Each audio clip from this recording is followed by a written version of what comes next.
इस समाचार के सह प्रायोजक है घर संसार, जहां उपलब्ध है एक नहीं 51,000 वैरायटियों के साथ कम दाम में अच्छी क्वालिटी का सामान। स्थान भोलाराम उस्ताद मार्ग एवं होटल किंग्स पार्क सयाजी के सामने, विजयनगर, इंदौर।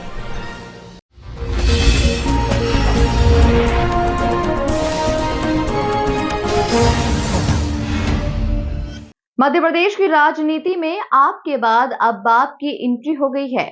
जायज यानी कि जय आदिवासी युवा शक्ति से अलग होकर तैयार किए गए भारतीय आदिवासी पार्टी ने भी मध्य प्रदेश की 9 सीटों पर अपने उम्मीदवार उतार दिए हैं।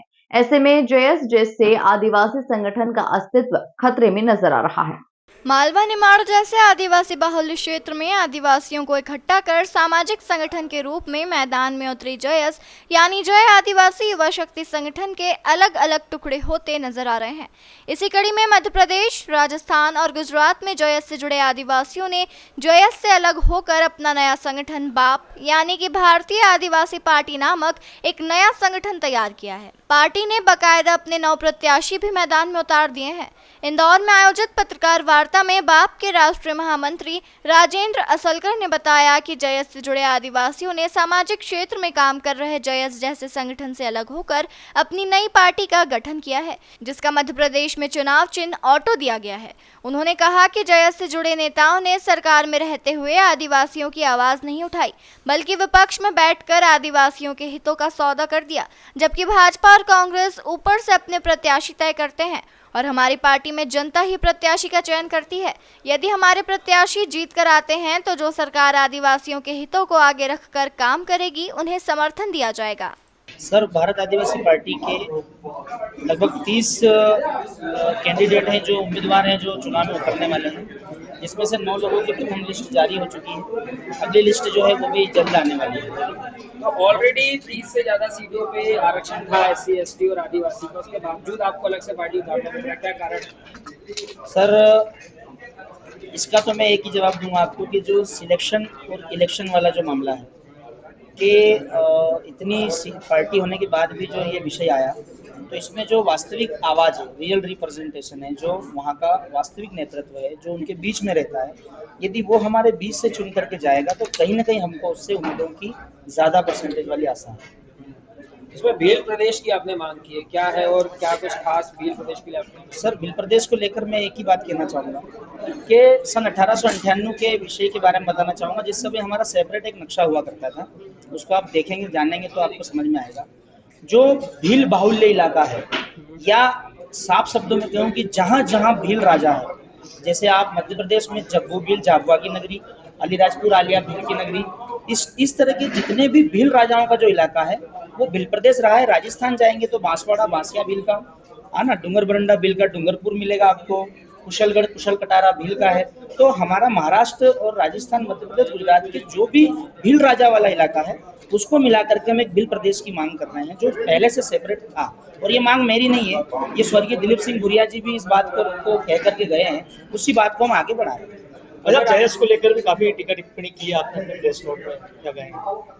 सर, जयस, देखिए मैं आपको बताऊं, जयस भी हमारा अपना है और तमाम संगठन जो है इस मध्य प्रदेश में जो आदिवासियों के लिए आवाज उठा रहे हैं वो सभी संगठन हमारे हैं। ये जो विषय है ये भारत आदिवासी पार्टी का विषय है और हमें उम्मीद है कि ये जितने भी सब तमाम संगठन हैं, ये सभी लोग हमारे समर्थन में खड़े होंगे। नहीं, आदिवासी जन तो कहीं ना कहीं अब गुमराह होते जा रहे हैं ना, कौन सी आपकी पार्टी का साथ दे, उनकी पार्टी का साथ दे, या फिर बीजेपी का? देखिए सर, आपको एक बात बता दूं, जयस एक सामाजिक संगठन है, कोई रजिस्टर्ड पार्टी नहीं। इन समाज के नेतृत्व को नेतृत्वकर्ता बनाने के लिए ही हमने भारत आदिवासी पार्टी का गठन किया है।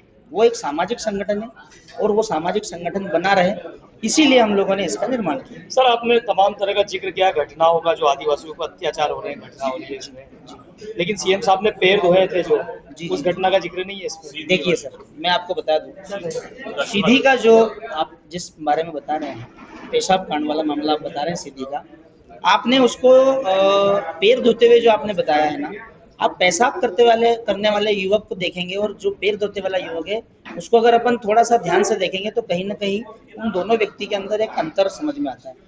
मैं सीएम जी के बारे में कुछ नहीं कह रहा हूँ, लेकिन मैं ये कहना चाहता हूँ कि उन दोनों व्यक्तियों के बीच में काफी अंतर था। दोनों अलग है।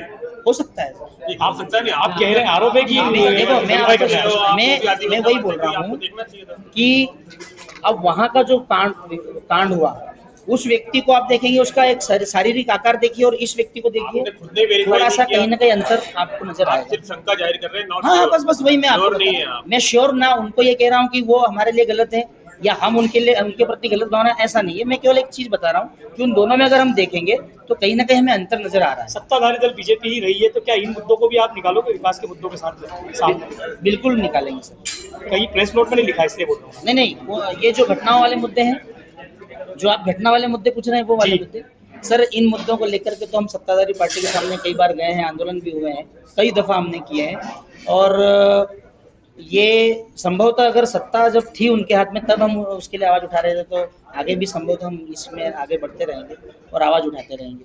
अगर आपकी पार्टी जीतती है तो किस पार्टी का समर्थन आप करेंगे?